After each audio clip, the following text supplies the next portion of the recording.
Hello friends, आइए सुनते हैं हॉरर स्टोरी जिसका नाम है डायन। पुराने जमाने की एक कहानी जो दादाजी हमेशा सुनाया करते थे।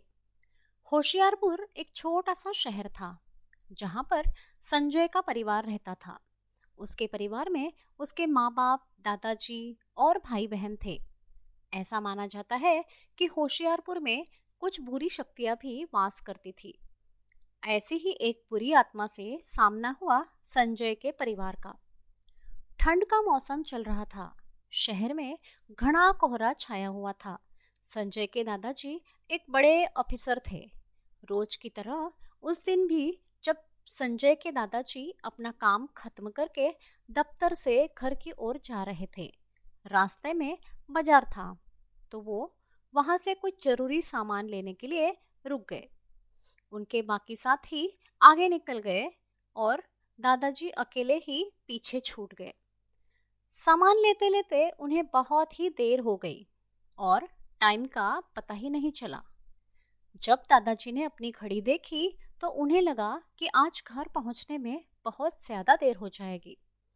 फिर उन्होंने सोचा, जंगल के रास्ते से अगर मैं जाऊं तो शॉर्टकट है, जल्दी घर पहुंच जाऊंगा। इसलिए उन्होंने जंगल की ओर गाड़ी घुमा ली। काफी अंधेरा हो गया था। दादाजी तेज गति के साथ गाड़ी चला रहे थे क्योंकि उन्हें जल्दी जल्दी घर पहुंचना था। लेकिन अचानक से उनकी गाड़ी के सामने एक औरत आ गई। उन्हें झटके से ब्रेक मारनी पड़ी। उन्होंने रुक कर देखा तो जो औरत गाड़ी के सामने आई थी वो तेज तेज रो रही थी। दादाजी को लगा कि वो जरूर किसी मजदूर की पत्नी होगी जो रास्ता भटक गई है। और अब तो अंधेरा भी इतना हो चुका था, बेचारी डर रही होगी। रास्ता सुनसान था, इसलिए उन्होंने सोचा कि इस महिला की मदद करनी चाहिए। उन्होंने उस औरत से पूछा कि तुम कौन हो और यहाँ अकेले क्या कर रही हो। उसने कोई जवाब नहीं दिया और जोर जोर से रोने लगी। ऐसा लग रहा था मानो सारा जंगल उसकी आवाज से गूंज रहा हो। दादाजी ने फिर से उससे बात करने की कोशिश की और पूछा कि उसका घर कहाँ है।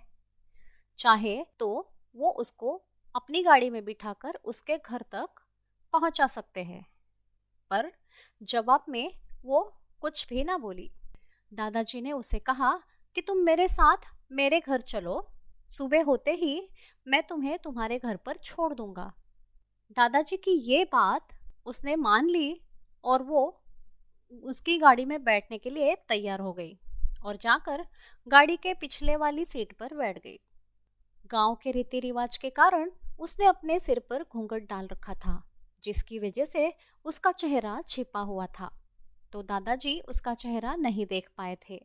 घर पर सब लोग दादाजी का इंतजार कर रहे थे। जैसे ही बाहर गाड़ी की आवाज आई, सब भागकर इकट्ठा हो गए। जब दादाजी के साथ उस महिला को देखा तो सबने उसके बारे में पूछताछ की। फिर दादाजी ने सारी कहानी घर वालों को बताई। दादाजी ने कहा कि आज खाना यही औरत बनाएगी। लेकिन संजय की माँ को उस महिला पर शक हो गया। उन्हें लगा कि ये कोई चोर है जो घर का सामान चुरा कर भाग जाएगी। माँ ने उसे रसोई में जाकर खाना बनाने को कहा। वो बिना कोई जवाब दिए वहां से चली गई। रसोई में से अजीब अजीब सी आवाज आने लगी थी। रसोई में सारा सामान रखवा कर संजय की माँ ने उसे कहा कि सब भूखे हैं, इसलिए थोड़ा जल्दी से खाना बना दो। उसे रसोई में भेज तो दिया, लेकिन माँ का मन अभी भी शांत नहीं हुआ था। 10 मिनट बाद माँ वापस रसोई में पहुंची तो देखा अभी वो थैलियाँ खाली कर रही थी और मछलियाँ वगैरह सामान बाहर निकाल रही थी। ये देखकर संजय की माँ को गुस्सा आ गया। उन्होंने उसे बोला कि अभी तक तुमने खाना बनाना शुरू ही नहीं किया, कब खाना बनेगा और कब हम खाएंगे।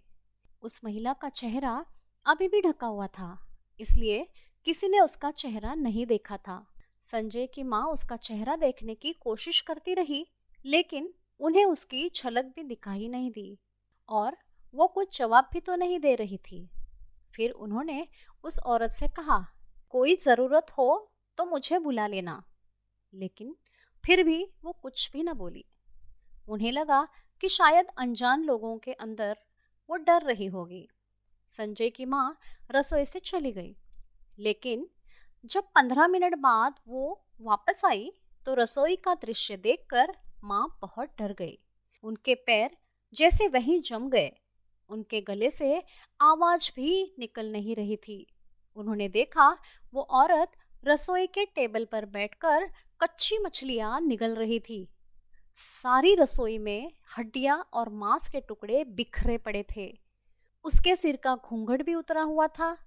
उसका चेहरा बेहद खौफनाक था। बाल बहुत बड़े और नुकीले नाखून एकदम काले काले, आंखें जैसे बाहर निकल आई हो, और बड़े बड़े दांत जो खून से लथपथ थे। वो मछलियां खाने में इतनी मगन थी कि उसका ध्यान संजय की माँ पर नहीं गया। माँ भी चिल्लाई नहीं कि कहीं वो और ज्यादा खतरनाक ना हो जाए।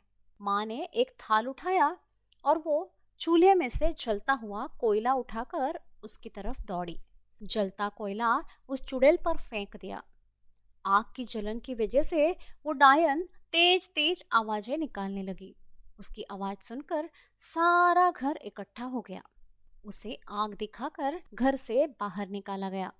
उसकी आवाज इतनी तेज थी कि आसपास के लोगों का भी बाहर जमावड़ा लग गया। वो डायन लोगों की भीड़ को हटाते हुए जंगल की तरफ दौड़ी। सारे लोग डर के मारे कांप रहे थे और संजय की माँ की हिम्मत की दाद भी दे रहे थे कि अगर उन्होंने सही समय पर कोयले से उस डायन को भगाया नहीं होता तो ना जाने उनके परिवार पर कौन सी मुसीबत आ जाती।